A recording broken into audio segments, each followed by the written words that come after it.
Hello, this is Dr. Cisse covering anatomy and physiology. Today we'll talk about the upper appendicular skeleton, basically your arm. So I'll talk about the different bones that make up your arm.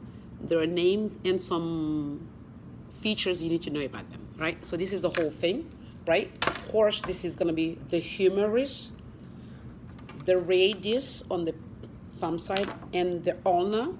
And this is gonna be the hand, right? So I'm gonna be holding this just like that, right? Like this. Then this is gonna be the scapula on the back here, attached here, like that, okay? The scapula. And of course, the clavicle. So the clavicle will be to the front here, right? The clavicle. Now, this is gonna be actually the left clavicle. This is gonna be the right arm here. Let's start with the scapula. This is the scapula, the clavicle, the collarbone, the humerus, right here, humerus, the radius on the thumb side, the pinky side will be the ulna, then the hand will be the carpal bones, metacarpal, and phalanges. The carpal, we'll talk about them. She looks too pretty, try to catch her. Scaphoid, lunate, trachytrum, pisiform. Try to catch her. Trapezium, trapezoid, capitate, and hamate. And then the metacarpal bone, metacarpal 1, 2, 3, 4, 5, 5. And then the phalanges will be distal, intermediate, and medial. Proximal, intermediate, and distal. So we talk about this before. Here we'll talk about the detail of the bone. Let's talk about the scapula first, the shoulder blade. On the scapula, what we need to know, first of all, it looks like a triangle, right? Like a triangle, like this. So the triangle means it has three angles. The superior angle, the inferior angle, and the lateral angle. That means it will have three borders.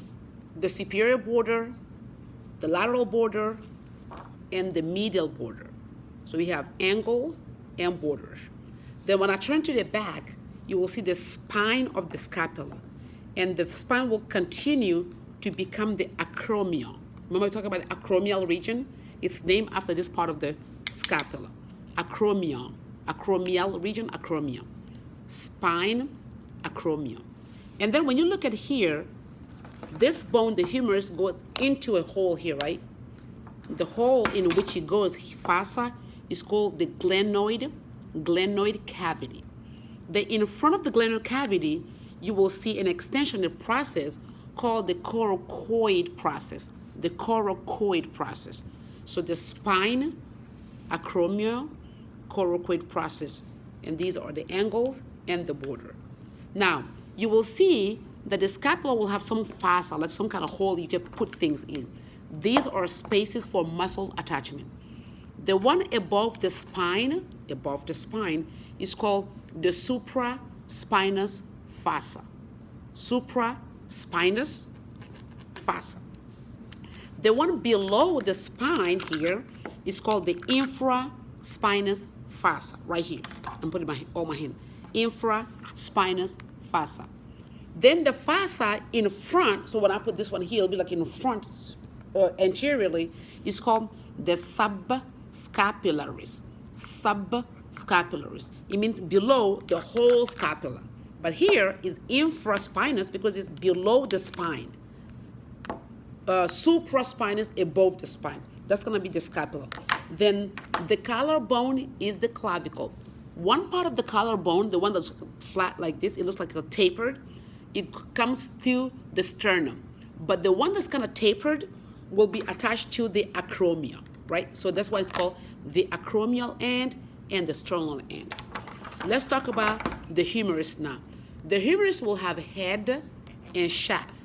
The head is right here, and the humerus will have a neck, has a neck. There are two necks here. Not two different necks, it's just two different names of the necks. The line dividing the neck, the head from the shaft, this line is called the anatomical neck because it's a true neck. But the one that gets injured most of the time is right here. So it's going to be proximally here. That is called the surgical neck. surgical neck. So surgical neck, anatomical neck, and the head. Then you'll see two bumps. I'm going to show you close. One big bump and one small bump. The big bump and the small bump, they're called tubercles. So we have one that's big, we call that greater tubercle. The small one, lesser tubercle. Greater tubercle, lesser tubercle. Then when you come on the side of the bone, because this is going to be medial, means closer to your body. This is lateral.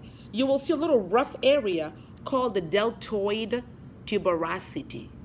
Deltoid tuberosity. Why deltoid? Because there's a muscle we'll talk about in the future called deltoid muscle that attach to the bone, the humerus. That's why it's kind of rough area. Tuberosity just means a rough area. Then when I'm coming down here, you will see, if I take the bone, the way to recognize the humerus, it looks like somebody's fist, like this, right? Like that, fist. That's why you recognize it. So if I take it out here, you will see, for example, this is going to be the left one, this is the right one, so it's not going to be the same position. But just to show you, this little whole thing here, the condyle, is the area that will articulate with the radius and the humerus. The radius and on the ulna. So the humerus will articulate with the radius and ulna right here. So the part that will articulate with the radius is called the capitulum. Capitulum. But the part that will articulate with the ulna is called the trochlea. Capitulum with the radius, trochlea with the ulna. Okay? It's right here. On this one you can see the capitulum, the trochlea. Trochlea. Since this whole thing is called the condyle, any part bump above the condyle is called the epicondyle. Remember the epidermis below, I mean on top, superficially, like on top. So epicondyle means above the condyle. We have one that's closer to your body called medial epicondyle, the one away, lateral epicondyle. So that's going to be the humerus. Now, if you look at the humerus here also, you will see that when I go like this, you will see the ulna going into a notch, right? Now, the part of the ulna that goes to this notch, this part is called the coronoid process. It's right here, this little thing here, coronoid process. So it goes to a notch, a hole, we call that coronoid fossa. So the coronoid process of the ulna goes into coronoid fossa of the humerus because they're articulate, right? Then look at this. On the back side, if I turn this way, this bone here that can touch the table with, that part of the bone is called the olecranon.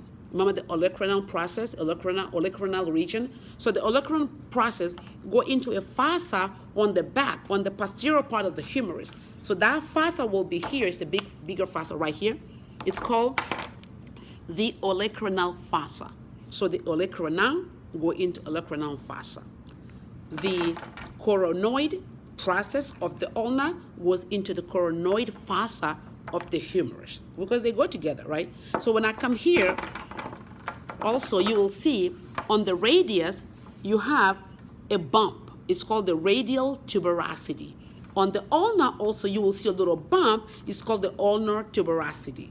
Then the ulna and radius goes into each other. They go into each other. So the notch, the space on the ulna where the radius goes to is called the radial notch of the ulna because it's on the ulna, right? If I'm coming down here, you see at the end of the radius in the ulna, you see a little extension, a little process here. These processes are called styloid processes. So styloid process of the ulna, and then look at that, styloid process of the radius. Now, the rest you know it, the carpal bones. So this is gonna be the humerus, right? And radius and ulna, and scapula and clavicle. Those are gonna be the upper appendicular skeletal. All right, see you in class. Thank you.